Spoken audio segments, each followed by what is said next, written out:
সুদে টাকা উঠাইয়া সেই টাকাতে মেয়ে বিয়ে দেছো, ও মাইয়ের বিয়েও লাস্টিং করবে না। মেলানির পরে তেলানি গিরনির আগে আগেই বিয়ে, বউতে মাইয়েটা 3 তালাক নিয়ে একেবারে 3 চিল্লায় বাড়ি চলে আসবে। সুদে টাকা উঠাইয়া ব্যারাকের টাকা উঠাইয়া ছেলেরে চাকরি দেছো, চাকরি লাস্টিং করবে না। সুদে টাকা উঠাইয়া সেই টাকা দিয়ে ছেলেরে বিদেশ পাঠাইছো, ইনকাম তো হবে না, 100 করে লাশও বাড়ি আসতে পারে। সুদে টাকা উঠাইয়া দোকানে পুঁজি বাড়াইছো, দোকানে আগুন লেগে ছাই ভস্ম হয়ে যাবে, ঠেকাতে পারবা না। এ সবই আল্লাহ পাকের যুদ্ধ। সুদে টাকা উঠাইয়া ছেলেরে বিয়ে দেছো, বউটা লাস্টিং করে না, বাপের বাড়ি যাওয়ার পরে আর আসে না। সুদে টাকা উঠাইয়া নিজে বিয়ে করছো, ও বউও টেকবে না। সুদে টাকা উঠাইয়া সেই টাকা দিয়ে মুসলমানির অনুষ্ঠান করছো, ও মুসলমানিও টেকবে না। 2-3 বার দেওয়ার বড় কাজে ফিরে আবার কাটতে হবে। সুদে টাকার মুসলমানিও লাস্টিং করবে না।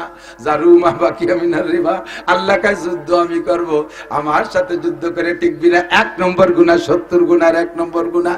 লাস্টে যাইয়া একেবারে 70 নম্বর, হ্যাঁ 70 নম্বরের সুদে গুনাহ। আপনাদের এদিক তো সুদে কারবার নেই? না না না, সবাই দাঁত মেজে ফেলাইছে। হ্যাঁ আছে। হাজার টাকা সাথে 1 মণ পিএস, এ সুন্নত আছে না? হাজার টাকার সাথে 10 কেজি পাট, এ সুন্নত আছে না নাই? হাজার টাকার সাথে 1 মণ ধান, হাজার টাকার সাথে 100 টাকা। ওই টাকা 100 না দিতে পারলে পরের মাসে থেকে 1100 টাকা, 110 টাকা। চক্রবৃদ্ধি সুদ বাড়তে আছে না নাই? 70 নম্বরের গুনাহ যেটা, সুদখোর সাবধান হয়ে যাও। 70 নম্বর গুনাহ হলো আইয়ানকি আর রাজুলু উম্মা। সুদখোর যদি, সুদখোরের 70 নম্বরের গুনাহ হলো কোন পুরুষ যদি তার মারে বিয়ে করে। কাঁপে না কেউ? মারে বিয়ে করলে কি বিয়ে হয়? সারা দুনিয়ার সব রেজিস্টার আইসে যদি আলাদা আলাদা খাতায় স্বর্ণ করে ছেলেরে মারে বিয়ে দিয়ে দেয়, এই বিয়ে কি বিয়ে হয়? দুনিয়ার অন্য জায়গাও জেনা করলে জেনা হয়, কিন্তু এইটা হলো জঘন্য।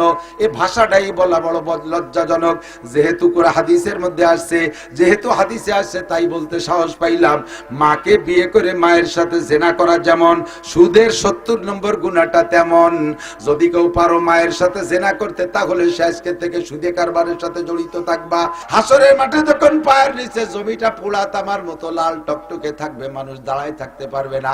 ওদিকে সূর্য, সূর্য থাকবে মাত্র 4 আঙ্গুল উপরে, সূর্য থাকবে মাত্র মাথার 4 আঙ্গুল উপরে। এখনো প্রখর গরম শুরু হয় নাই, মোটামুটি শীতের আভাস আছে। তারপরও মাঠে যায়, পেঁয়াজের খেতে যাইয়া একটানা 2-4 ঘন্টা কাজ করা যায় না, কষ্ট হয়ে যায়, গরম লাগে, গাছতলা যে একটু বিশ্রাম নিয়ে আসা লাগে। আর সূর্যটা রয়েছে 9 কোটি 30 লক্ষ মাইল উপরে। আরে 9 কোটি 30 লক্ষ মাইল উপরে সূর্যের তাপ যদি সইতে না পারো, আল্লাহর কসম মাথার 4 আঙ্গুল উপরে সূর্য থাকবে, ওই সূর্যের তাপে পায়ের নিচে জমিটা পুড়ে তামা লাল হয়ে যাবে। চটপট করে বলবা, রব্বানা আখরিজনা মিনহা ফাইন শিতা আদখিলনাল জান্নাতা ওয়া ইন শিতা আদখিলনান নার। তোমার মেহেরবান আল্লাহ, মনে চাইলে জান্নাতে দাও, মনে চাইলে জাহান্নামে দাও, হাসরের মাঠ থেকে বের করো। এই জায়গা থাকতে পারছি না, সহ্য করতে পারছি না। ও যুবক, এই বিপদ মুহূর্তে যুবক আর যুবতী, তোমাদেরকে আল্লাহর নবী গোছাই গেছে হাত ধরে নিয়ে আরশে আজিমের নিচে বসাইয়া দিবে।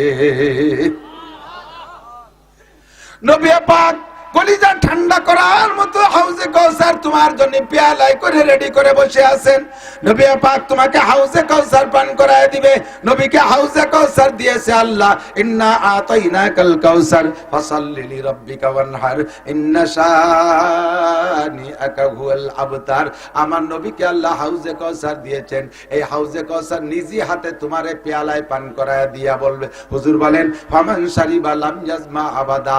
ওই জায়গা পিপাসায় বুকটা ফেটে যাবে রে যুবক। তোমার আব্বা মা কেউ তোমার 1 গ্লাস পানি দেওয়ার মতো নাই। জিব্রাইল মিকাইল কোন ফেরেশতার ক্ষমতা নাই 5 কাঠি যে 1 গ্লাস পানি তোমারে পান করায় দেবে। একমাত্র নবী পাকের হাউজে কাউসার ছাড়া যৌবনকালটাকে যদি তুমি ইবাদতের মধ্যে কাটাইতে পারো, একটু প্রতিজ্ঞা করো যুবক, অনেক কষ্টের কিছু না। যৌবনকালে ইবাদত করা বড় সহজ।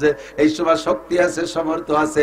ইচ্ছা করলে শীতের রাত্রে, গভীর রাত্রে উঠে তুমি ঠান্ডা পানিতে গোসল কইরা পাতলা একটা জামা গায়ে দিয়ে ফজর পর্যন্ত দাঁড়ায় দাঁড়ায় নামাজ পড়বা, তুমি কাঁপবা না। বৃদ্ধ হয়ে গেলে কিন্তু এই কাম করা যায় না। বৃদ্ধ সিদ্ধ হয়ে গেলে গরম পানি দিয়ে ওযু বানায়, তাড়াতাড়ি মুছে জ্যাকেটের মধ্যে হাত ঢুকানো লাগে, নইলে ওই হাতে প্যারালাইসিস এসে যায়, হাত পা ভেঙে নিয়ে আসে। দাঁড়াইয়া নামাজ তো দূরের কথা, বসেও পড়তে পারে না, ল্যাপ গাইতে শুয়ে পড়া লাগে। ওই বয়সে কিছুই করা যায় না। যৌবনকাল রে কাজে লাগাও যুবতী ভাইয়া। ফেসবুক, টেলিভিশন, ইউটিউবের ভিতরে যেভাবে চক্ষু লাগায় ঢুকে আসো, ওই চক্ষুটা ওখান থেকে উঠে আই না, একটু কোরআনে কারিম তিলাওয়াতের মধ্যে ঢুকাও। স্কুল কলেজ ইউনিভার্সিটিতে যারা পড়াশোনা, দেখবা তুমি যদি সকালবেলা ফজরের নামাজ পড়া সূরা ইয়াসিনটা তিলাওয়াত কইরা বই নিয়ে বসতে পড়তে বসো, অন্যদিন বিনা ইয়াসিনে পড়লে যে কয় ঘন্টা লাগে একটা কিছু মুখস্থ করতে, আজকে তার চেয়ে অনেক কম সময়ের মধ্যে তোমার মুখস্থ হয়ে যাবে। ফজরের নামাজ পড়ে তিলাওয়াত করলে বুকের ভিতরে সাহস আসবে। স্কুলে যাবি, কলেজে যাবি, যে জায়গা যাবি, আল্লাহ তোরে আলাদাভাবে পাহারাদারি করবে, হেফাজত করবে। নামাজ পড়ে বের হবা, তিলাওয়াত করবা, মজাই পাবা আলাদা। এই কামটা যৌবনকালে করা সম্ভব, বৃদ্ধকালে সম্ভব না। 2013 সালে আমি 20 জনের এক জামাত নিয়ে তবলিগে গেছিলাম কিশোরগঞ্জ। এর ভিতরে 12 জন ছিল স্কুল কলেজের যুবক, আর আমরা আলেম ছিলাম 3 জন, 12 3 15, আর 5 জন ছিল এই কায়দা মতো পাকা পাকা বুড়ো। আমরা 3 হুজুর প্ল্যান করলাম তবলিগে যাইয়া 5-6 ঘন্টা খালি ফাজাইলে আমার তবলিগে নিসাব পড়ে, আর কোরআন শরীফ মস্ক করা, সূরা মস্ক করার জন্য 10 থেকে 15 মিনিট বরাদ্দ। এইটা আমারে খুব হিট করছে। আমাকে আমির সাহেব ছিলেন আপনাদের বলমারির মজিবার দারোগা সাহেব, উনারও সেই একমত যে মুরব্বীরা এই করে আমরাও এই করবো, এর উল্টো করা যাবে না। আমি বললাম যে ভাই 15 মিনিট কোরআন শরীফ পড়া শুদ্ধ করার জন্য আপনি তো কয় চিল্লা দেশের আলহামদুলিল্লাহ সূরাটা শুনুন দি, কয়টাগুলো বাদ দেন, আগে ফাজাইলে আমার পড়ি। আমাকে বাদ দেবো, আসলটাই ধরবো। কোরআন শরীফ নিজে পড়তে পারো না, এই যদি কোরআন শরীফ এখানে পড়াবে না বেশি টাইম, আমরা 3 হুজুর আইছি, এই বাকি 17 জনের কোরআন শরীফ শুদ্ধ করে পড়ায় বাড়ি নেব, এই প্ল্যান করছি। আমির সাহেব কড়া বাধা দিচ্ছে, না এটা তবলিগের নিয়ম না, এটা তবলিগের নিয়ম না, তবলিগি কোরআন পড়া পড়ি নাই। আমি যে তবলিগি কোরআন পড়া পড়ি নাই, ওই তবলিগ আম্মা বাদ, ও বাদ, আমি তবলিগি করবো না। স্থানীয় কিশোরগঞ্জের পাকুন্দে থানার আমিরকে উনি জানাইতেছে, সব আমির এসে হুজুর নতুন করে আবিষ্কার করবেন না, যেভাবে মুরব্বীরা চালায় সেইভাবে। আমি বললাম যে তাহলে আমি তবলিগি করবো না। আমি টাকা নিয়েছি, এই 20 জনকে এক চিল্লে ঘুরে খাওয়াই দিয়ে দেবো, সেটাকে আমি একা নিয়েছি, আর ওরা তো যাত্রা নিয়ে আইছে। তাবু কেনবো, বাইরে ফাঁকা জায়গা বসে বসে তবলিগ করো, তোমাকে মসজিদেও থাকবো না। তবলিগি থেকে যদি কোরআন শরীফ পড়া শেখা না যায়, তাহলে কিসে সাতার তবলিগ হলো? আপনারা কি বলেন? সারা জীবনে যদি একবার এক লাইনে ফাজাইলে আমার তবলিগে নিসাব কেউ না পড়ে আর না শোনে, উলামায়ে কিরাম সাক্ষী, কিয়ামতের ময়দানে আল্লাহ তাআলা তাকে ধরবে না। কিন্তু আউয়ালু মা ইহাসাবু বিহিল আবদু ইয়াউমাল কিয়ামাতিস সালাহ, কিয়ামতে সর্বপ্রথম জিজ্ঞাসা হবে নামাজ। জোরে বলেন কি যে?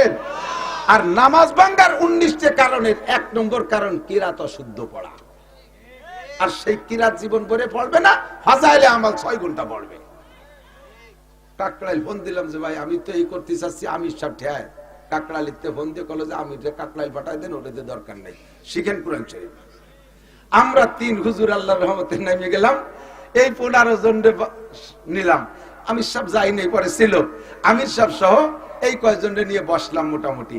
এখন বুড়ো 5 জন আর জুয়ান হলো, যুবক হলো 12 জন, 15 আর 12 আর 5 17 জন, আর আমরা 3 হুজুর, এই 20 জনের জামাত। চেষ্টা করে মাত্র 3 দিনই যুবক যে কয়জন, যে কথা বলতে চাইছি, যুবক যে কয়জন, সেই কয়জনের মাত্র 3 দিনই কোরআন শরীফ পড়া শিখে ফেলাইছি। 38 দিনে তাদেরকে 8 পারা সবক পড়াইয়া বাড়ি আনছি। থাক ফাজাইলে আমল বাদ যাক, আর এই সবরে ফাজাইলে আমল পড়বই না। এখন ওরা কোরআন শরীফ পড়ার নিশাই হয়ে গেছে, অন্য কোনো কিছু শুনতে চায় না। আর এই বুড়ো যে কয়জন, বুড়ো কয়জন তো একেবারে আঠাইয়ে মাটি ছুঁয়ে সইটিয়ে ডেলার মধ্যে কিছু ডোয়ে না।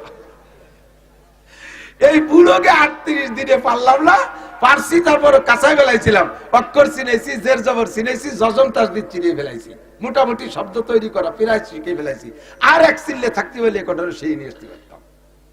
বলতে চাইছি এটা যে বৃদ্ধ হয়ে গেলে ব্রেন মগজ সবকিছু শক্ত হয়ে যায়, এ সময় সম্ভব না। তোমরা যুবক যারা আছো, ও যুবক একটু প্ল্যান করে, একটু প্রতিজ্ঞা করো, আমি যৌবনকালে কোরআন শরীফ পড়া শিখবই। স্কুলে পড়ো, দোষ নেই, কলেজে পড়ো, দোষ নেই, বিশ্ববিদ্যালয়ে পড়ো, ডাক্তারি পড়ো, মেডিকেল পড়ো, যা আছে ইঞ্জিনিয়ারিং সায়েন্স সব পড়ো, ফাঁকে তুমি কোরআন শরীফটা পড়া শেখো। দেখবা তোমার কর্মজীবনটা কত উন্নত হয়, কত উজ্জ্বল হয়। কিয়ামতের ময়দানে শাবুন নাশা ফি ইবাদাতিল্লাহ, যে যুবক তার যৌবনকালটাকে ধর্মের মধ্যে কাটাইলো, ওই যুবকরে যে আরশে আজিমের নিচে ছায়া দেবে, তুমি সেই যুবকদের কাতারে আরশের নিচে ছায়া পেয়ে যাবা। আল্লাহু আকবার। আন শাবাবিহি ফিমা আবলা, যৌবনকাল সম্পর্কে জিজ্ঞাসা হবে, কোথায় কাটাইছো, কোন বাগানে, কোন গাজার আড্ডায়, কোন জায়গায় যে কতটুকু কাটাইছো, ক্রিকেট ফুটবল হাডুডুর মধ্যে কতটুকু সময় দিয়েছো, খেলা করার ভিতরে খেলা দেখার মধ্যে কতটুকু সময় দিয়েছো, জবাব দিয়ে যাও। 3 নম্বর ইমিগ্রেশন আন মালিহি, মাল সম্পর্কে জিজ্ঞাসা করা হবে। মিন আইনা তাসাবা ফিমা আনফাকা, এই মালের মালিক তুমি কিভাবে হইলে, কোত্থেকে কামাই করেছো, হালাল ভাবে উপার্জন করে হারাম ভাবে খরচ করেছো, এটাও তুমি অন্যায় করেছো। উদাহরণ নেনে দিক তাকান, ভ্যান চালায়া টাকা কামাই করা বড় কষ্টের টাকা, হালাল টাকা। রিকশা চালায়া টাকা কামাই করেছেন, নসিমন করিমন চালায়া টাকা কামাই করেছেন, পেঁয়াজের খেতে কামলা দিয়ে টাকা কামাই করেছেন, এমন করে বিভিন্ন ভাবে টাকা কামাই করেছেন, হালাল ভাবে কামাই করেছেন। সপ্তাহের পরে যাইয়া, সপ্তাহের শুরুতে শনিবারে যাইয়া ব্যারাকের কিস্তি দেন, গ্রামীণ ব্যাংকের কিস্তি দেন, আশা প্রশিকার কিস্তি দেন।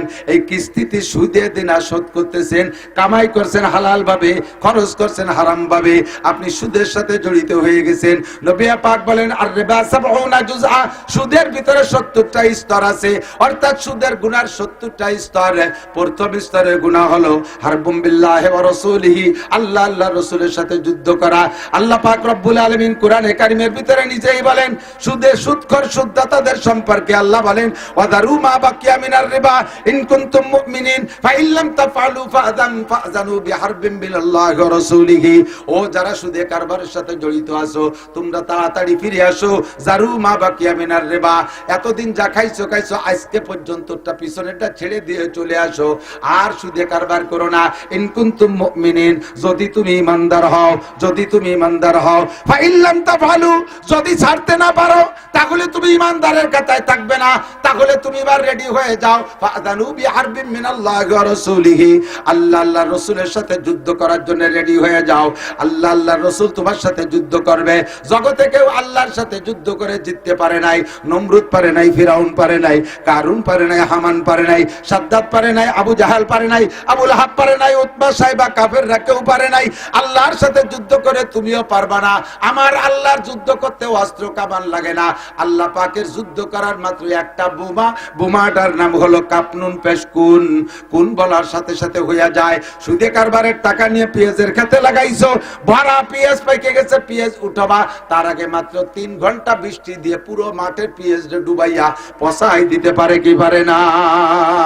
ফাযানু বিহারবিন মিনাল্লাহি ওয়া রাসূলিহি, সুদে টাকা উঠাইয়া সেই টাকা দিয়ে মেয়ে বিয়ে দিছো, ও মাইয়ের বিয়েও লাস্টিং করবে না।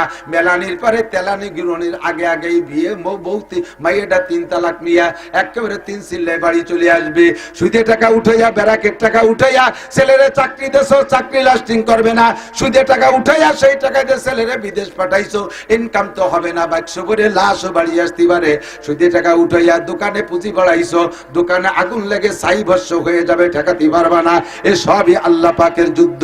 সুদে টাকা উঠাইয়া ছেলেরে বিয়ে দেছো, বউটা লাস্টিং করে না, বাপের বাড়ি যাওয়ার পরে আর আসে না। সুদে টাকা উঠাইয়া নিজে বিয়ে করছো, ও বউও টেকবে না। সুদে টাকা উঠাইয়া সেই টাকা দিয়ে মুসলমানের অনুষ্ঠান করছো, ও মুসলমানিও টেকবে না। 2-3 বার দেওয়ার বড় কাজে ফিরে আবার কাটতে হবে। সুদে টাকার মুসলমানিও লাস্টিং করবে না। জারু মা বাকিয়া মিনার রিবা, আল্লাহ কাছে যুদ্ধ আমি করব, আমার সাথে যুদ্ধ করে টিকবি না। 1 নম্বর গুনাহ, 70 গুনার 1 নম্বর গুনাহ। লাস্টে যাইয়া একেবারে 70 নম্বর, 70 নম্বরের সুদে গুনাহ। আপনাদের এদিক তো সুদে কারবার নেই? না না না, সবাই দাঁত মেজে ফেলাইছে। হ্যাঁ আছে, হাজারে হাজার টাকা সাথে 1 মণ পেঁয়াজ, এ সুন্নত আছে না? হাজারে হাজার টাকার সাথে 10 কেজি পাট, এ সুন্নত আছে না নাই? হাজারে হাজার টাকার সাথে 1 মণ ধান, হাজারে হাজার টাকার সাথে 100 টাকা। ওই টাকা 100 না দিতে পারলে পরের মাসে থেকে 1100 টাকা, 110 টাকা। চক্রবৃদ্ধি সুদ বাড়তে আছে না নাই? 70 নম্বরের গুনাহ যেটা, সুদখোর সাবধান হয়ে যাও। 70 নম্বর গুনাহ হলো আইয়ান কি আর রাজুলু উম্মা। সুদখোরের 70 নম্বরের গুনাহ হলো কোন পুরুষ যদি তার মারে বিয়ে করে। কাঁপে না কেউ? মারে বিয়ে করলে কি বিয়ে হয়?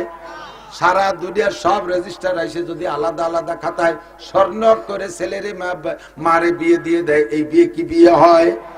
দুনিয়ার অন্য জায়গাও জেনা করলে জেনা হয়, কিন্তু এইটা হলো জঘন্য। এই ভাষাটাই বলা বড় লজ্জাজনক। যেহেতু হাদিসের মধ্যে আসছে, যেহেতু হাদিসে আসছে তাই বলতে সাহস পাইলাম। মাকে বিয়ে করে মায়ের সাথে জেনা করা যেমন সুদের 70 নম্বর গুনাহটা তেমন। যদি কেউ পারো মায়ের সাথে জেনা করতে, তাহলে সে আজকে থেকে সুদে কারবারের সাথে জড়িত থাকবা, ব্যারাকের সাথে জড়িত, অ্যাডামসের সাথে জড়িত, কারিতাসের সাথে জড়িত, বিআরডিবির সাথে লেনদেন, গ্রামীণ ব্যাংকের সাথে লেনদেন, আশার সাথে লেনদেন, যত সুদের সংস্থা আছে এবং পারিবারিক সুদ আছে, সামাজিক সুদ আছে, সুদে কারবার যতগুলো আছে সবগুলো সম্পর্কে আল্লাহর কাছে জবাব দেওয়া লাগবে। আন মালিহি মিন আইনা ইকতাসাবা ফিমা আনফাকা। কামাই করছো হালাল ভাবে, খরচ করো যাইয়া সুদের ভিতরে যাইয়া, এটা অন্যায়। 2 নম্বর, কামাই করছো হারাম ভাবে, হালাল ভাবে খরচ করছো। যেমন ঘুষ খাইয়া মোটা টাকা কামাই করে 50 লাখ টাকা দিয়ে মসজিদ করে দেয়, 50 কোটি টাকা দিয়ে কাবার গিলাপ বানায় দেয়, আইতকুর নেকিও হবে না, পুয়াডা নেকিও হবে না। বরং হাদিসে আসছে লা সাদকাতা মিন গুলুলিন, হারাম মালের সদকা আল্লাহ কবুল করে না। ইন্নাল্লাহা লা ইয়াকবালু ইল্লা বিত-তাইয়্যিব, আল্লাহ পবিত্র দান ছাড়া গ্রহণ করে না। তুমি দিয়েছো মসজিদ বানাইয়া, ওই মসজিদে নামাজ পড়ে আরবিটারা জান্নাতে যাবে, তবে মসজিদের বিনিময়ে যেটা পাওনা ছিল তুমি পাবা না। ইন্নামা ইয়ামুরু মাসাজিদাল্লাহি মান আমানা বিল্লাহ, আল্লাহ কয় যারা মসজিদ নির্মাণ করে তাদেরকে আমি ইমানদার বলে মেনে নেই, তাদেরকে মুমিন বলে আমি সার্টিফিকেট দিয়ে দেই। কিন্তু তুমি সুদের টাকা, হারাম টাকা, ঘুষের টাকা, চোরা টাকা, ডাকাতি করা টাকা দিয়া মসজিদ বানাই দেছো, একটা নেকিও পাবা না। সুদের টাকা, হারাম টাকা দিয়ে মাদ্রাসা বানাই দেছো, নেকি পাবা না। হারাম টাকা দিয়ে তুমি মসজিদে কি বলা হয় কোরআন শরীফ কিনে দেছো, মাদ্রাসায় একটা নেকিও পাবা না। বরঞ্চ নেকির নিয়ত করলে, খেয়াল, নেকির আশা করলে বেঈমান হয়ে যাবা। কেন? হারামকে হালাল মনে করলে ঈমান থাকে না।